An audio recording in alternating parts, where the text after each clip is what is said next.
Welcome to versus tutorial.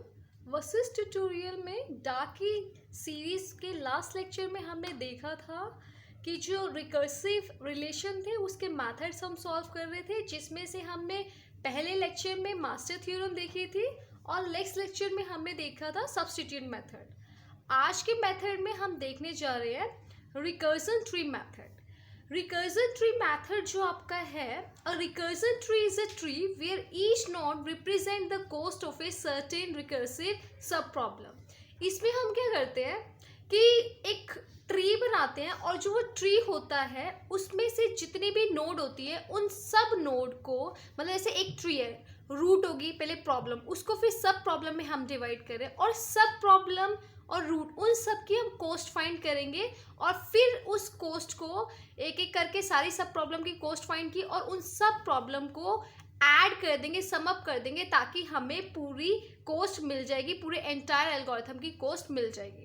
तो इसमें हमने क्या करना है, सबसे पहले एक प्रॉब्लम को सब प्रॉब्लम में डिवाइड करना है और हर सब प्रॉब्लम की कॉस्ट को डिटरमाइन करना है और उसके बाद उसको उन सारी कॉस्ट को हमने ऐड कर देना है, तो फिर आपको पूरे एंटायर एल्गोरिथम की कॉस्ट मिल जाएगी। जो ये रिकर्जन ट्री मेथड है ये आपका डिवाइड एंड कॉन्कर अप्रोच पे बेस्ड है। इसमें हम क्या करते हैं, we sum up the values in each node to get the cost of the entire algorithm. जितनी भी कॉस्ट होती है, जितनी भी प्रॉब्लम्स की कॉस्ट होती है उन सब का सम कर देते हैं और उसके बाद हमें पूरे एल्गोरिथम की कॉस्ट मिल जाती है। इसमें हमारे मेन हम 3 स्टेप्स को फॉलो करते हैं। फर्स्ट स्टेप हमारा क्या है, ड्रॉ रिकर्जन ट्री। सबसे पहले हम रिकर्जन ट्री बनाते हैं। सेकेंड स्टेप में हम 4 चीज़ें हैं जो हम फाइंड करते हैं। सबसे पहले हमें हर लेवल पे कॉस्ट फाइंड करनी है, हर लेवल की कॉस्ट फाइंड करनी है, चाहे वो लेवल 0 है, 1 है या जितने भी लेवल आ रहे हैं उन सब लेवल की मुझे क्या करनी है, कॉस्ट फाइंड करनी है। थर्ड हमें क्या फाइंड करना है कि उस जो वो रिकर्जन ट्री मेरा बन रहा है उसमें कितने मेरे लेवल्स आ रहे हैं। सेकेंड चीज़ हमें ये फाइंड करनी है। थर्ड हमें फाइंड करना है कि जो मेरी लास्ट वाली जो लास्ट लेवल आएगा मेरा उसमें मेरी कितनी नोड होंगी।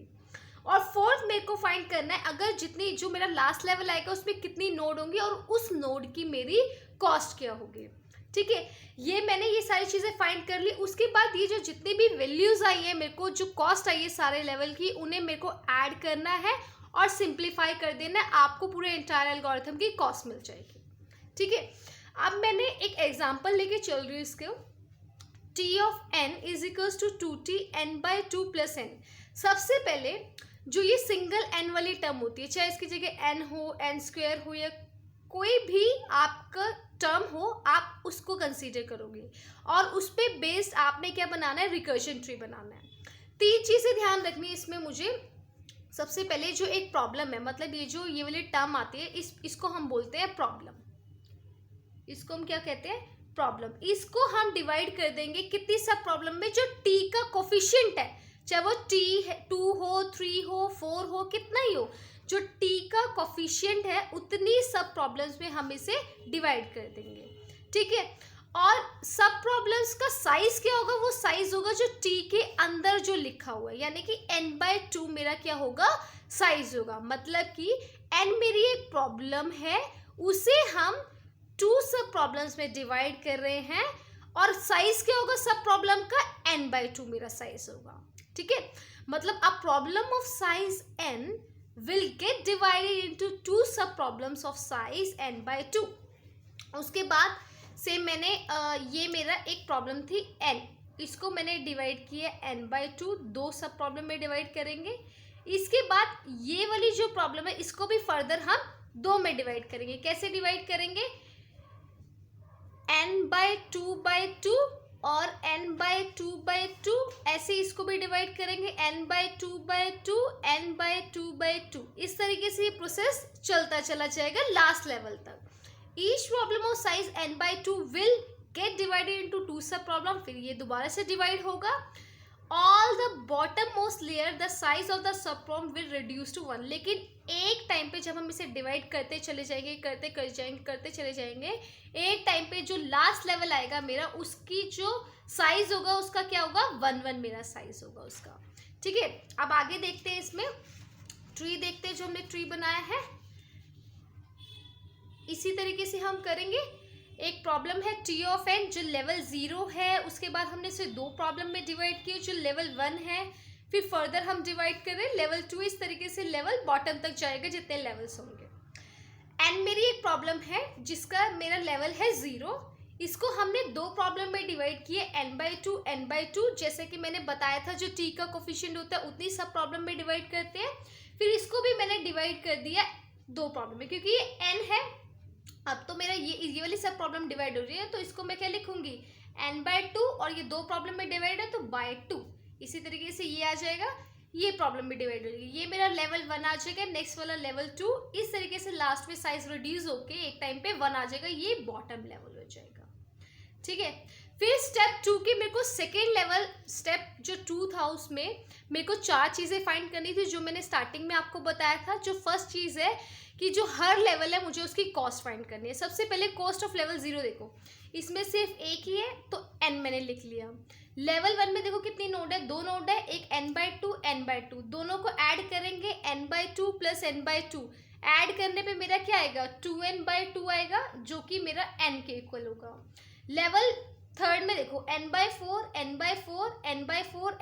4 है।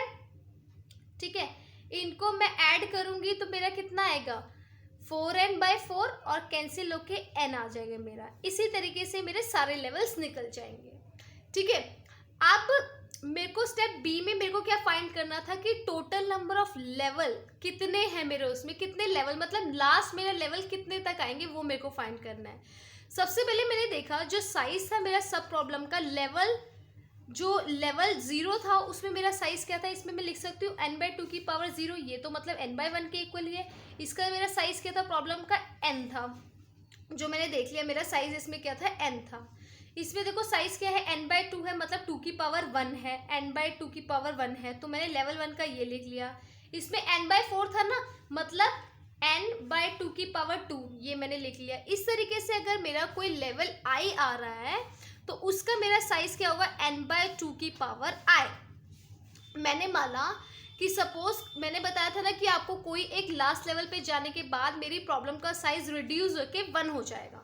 मैंने माना कोई x लेवल पे मेरा जो सब प्रॉब्लम है उसका साइज मेरा 1 बन रहा है, तो मैंने उसके लिए साइज निकाल लिया x लेवल का। इसी तरीके से n/2 की पावर x जो मेरा 1 के इक्वल है। ठीक है, n/2 x जो मेरा 1 के इक्वल है, उसके बाद मैंने इसको क्या कर दिया क्रॉस मल्टीप्लाई कर दिया। जैसे ये था ना मैंने ये लिखा था n/2 की power x is equal to 1, ये n ये इधर चला गया 2 की पावर x हो गया ये। ठीक है, उसके बाद मैंने दोनों साइड मैंने लॉग ले लिया तो ये मेरा फॉर्मूला होता है, अगर मैंने लिया है log m की पावर n, इसका मैंने फॉर्मूला पढ़ा है n log m, मैंने इसका फॉर्मूला पढ़ा है। दोनों साइड मैंने log लिया है तो x log 2 हो गया मेरा इधर, और इधर मेरा log n हो गया। यहाँ जो है मेरा जो ये वाली मेरी टर्म है, ये वाली मेरी टर्म, और इनको कंपेयर किया तो मेरा x क्या आया log बेस 2 आ गया, n आ गया, ये मेरा क्या आया x की वैल्यू आ गई। मतलब मेरे जो x के मैंने माना था लेवल माना था, और वो कहाँ तक जा रहा है, टोटल लेवल कहाँ तक है उसमें 1 ऐड हो जाएगा। 1 ऐड किस लिए किया, क्योंकि मेरा फर्स्ट वाला लेवल 0 भी ऐड हो रहा है, इसलिए मैंने 1 ऐड किया। ठीक है, ये तो x लेवल था ना, x लेवल मेरा ये आया तो उसमें एक लेवल और एक्स्ट्रा होगा जिसे 0 लेवल बोलेंगे, इसलिए मैंने 1 इसमें ऐड कर दिया। तो मेरा टोटल नंबर ऑफ लेवल कितने हैं रिकर्जन ट्री में, log बेस 2 है, n प्लस 1 मेरे लेवल्स आ गए। फिर मेरा जो स्टेप 2 था उसका सी पार्ट मेरा क्या कहता था, मुझे जो हर लेवल है उसमें नंबर ऑफ नोट्स फाइंड करनी है। पहले में मेरी नोट क्या थी, सिर्फ एक नोट थी। ठीक है, मैं आपको दिखा देती हूँ। जो पहले में मेरी नोट थी, ये देखो, पहले में मेरी नोट 1 थी मतलब 2 की पावर 0 यानी कि 1। सेकंड में मेरे लेवल 1 में मेरी नोट क्या थी, 2 नोट थी मतलब 2 की पावर 1। नेक्स्ट में मेरी नोट कितनी थी, 4 मतलब 2 की पावर 2।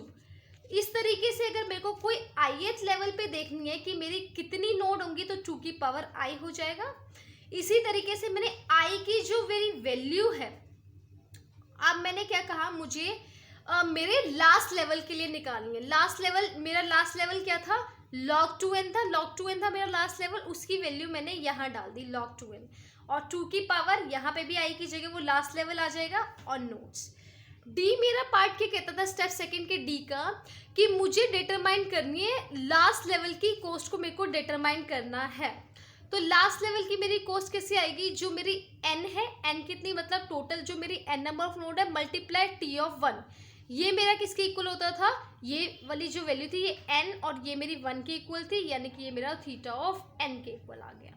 मैंने सारी चीजें फाइंड कर ली। अब मुझे क्या करना है, सबका सम अप करना है। मैंने log n लेवल की नोड ऐड कर दी, प्लस जो मेरी लास्ट लेवल की नोड है मैंने उसको ऐड कर दिया है। अब ये मेरा कितना था, ये देखो n प्लस n कुछ n इंटू लॉग 2n आएगा, लास्ट वाली वैल्यू तो मेरी log 2n है वो इसके इक्वल आएगा, प्लस थीटा ऑफ n मेरी वैल्यू आई, क्योंकि ये मेरा इन सब का सम अप मैं करूंगी तो log 2n लेवल है तो ये कितना तक जाएगा, log n तक जाएगा इसका लेवल, तो मैंने उसे सीधा मल्टीप्लाई कर दिया क्योंकि वो log n तक रिपीट हो रहा है। प्लस थीटा एन मेरा यहाँ पे रहा, इनको मल्टीप्लाई करके log n log n आया प्लस थीटा ऑफ n, तो मेरी यहाँ पे टाइम कॉम्प्लेक्सिटी कितनी आ गई, n log n मेरी टाइम कॉम्प्लेक्सिटी आ गई। इस तरीके से हमें रिकर्सिव वाले जो रिकर्सिव ट्री मेथड पे बेस्ड है, इस तरीके से मुझे ये 3 स्टेप्स को करना है, स्टेप बाय स्टेप चलता है। ठीक है, नेक्स्ट मैं एक एग्जांपल देख रही हूँ, t of n plus 2t n by 2 plus theta of n square, big of n square. अब इसमें देखो जरा, मेरी रूट नोट क्या होगी, n स्क्वायर होगी, और मेरी वो प्रॉब्लम कितने में डिवाइड होगी, जो t का कोफिशिएंट है, t का कोफिशिएंट मेरा क्या है 2 है, मतलब 2 में डिवाइड होगी, और उसका साइज क्या होगा n बाई 2 उसका मेरा साइज होगा आपका। ठीक है, अब इधर देखो n स्क्वायर n बाई 2 में डिवाइड है, लेकिन इसका भी स्क्वायर होगा क्योंकि इसका भी स्क्वायर है, स्क्वायर होगा। इसी तरीके से फर्दर n बाई 2 का 2 इस तरीके से डिवाइड होती चली जाएगी चारों प्रॉब्लम्स। फिर हमें कॉस्ट फाइंड करनी है, 0 लेवल की n स्क्वायर होगी, सेकेंड लेवल की देखो n स्क्वायर बाई 4, ये पूरा n स्क्वायर बाई 4 के इक्वल है ना, और ये भी n स्क्वायर बाई 4 के इक्वल है, इनको ऐड कर देंगे तो मेरा क्या आएगा n स्क्वायर बाई 2 आएगा। ऐसे ही मेरे को लेवल 2 की करनी है, ये कितना होगा n स्क्वायर बाई 16, ये भी n स्क्वायर बाई 16, सॉल्व करने पे ये भी n स्क्वायर बाई 16 एंड ये भी n स्क्वायर बाई 16, इन सबको हम ऐड कर देंगे चारों को, तो मेरा कितना आएगा 4n स्क्वायर बाई 16, और कैंसिल करेंगे तो आपका आ जाएगा n स्क्वायर बाई 4 लेवल 2 की कॉस्ट। इस तरीके से मुझे पहले लेवल का n स्क्वायर आया, नेक्स्ट का n स्क्वायर बाय 2 आया, फिर n स्क्वायर बाय 4 आया, फिर n स्क्वायर बाय 8 आया, नेक्स्ट का करेंगे तो ऐसे ही n स्क्वायर बाय 16 आ जाएगा, इस तरीके से रिपीट हो जाएगा। इन सब में से मैंने n स्क्वायर कॉमन ले लिया, यहाँ पे मेरा ब्रैकेट में यहाँ से 1 बचा, यहाँ से 1/2 बचा, यहाँ से 1/4 बचा, यहाँ से 1/8, इस तरीके से इसको सॉल्व करेंगे। कोई एक कांस्टेंट वैल्यू आएगी, कुछ भी सम अप करके आ सकती है, कोई भी डिजिट आ सकती है, जिसको मैंने लिखा जो मेरी एक कांस्टेंट वैल्यू है। ठीक है, तो यहाँ मेरी टाइम कॉम्प्लेक्सिटी किसके इक्वल आ गई, मेरी आ गई टाइम कॉम्प्लेक्सिटी n स्क्वायर के इक्वल, मतलब इसकी मेरी टाइम कॉम्प्लेक्सिटी क्या है n स्क्वायर है। Thank you for watching Vasis tutorial. Please like, subscribe our channel and our videos, और बेल आइकन दबाना मत भूलिएगा ताकि आपको मेरी आने वाली वीडियोस के भी अपडेट मिलते रहे। Thank you so much.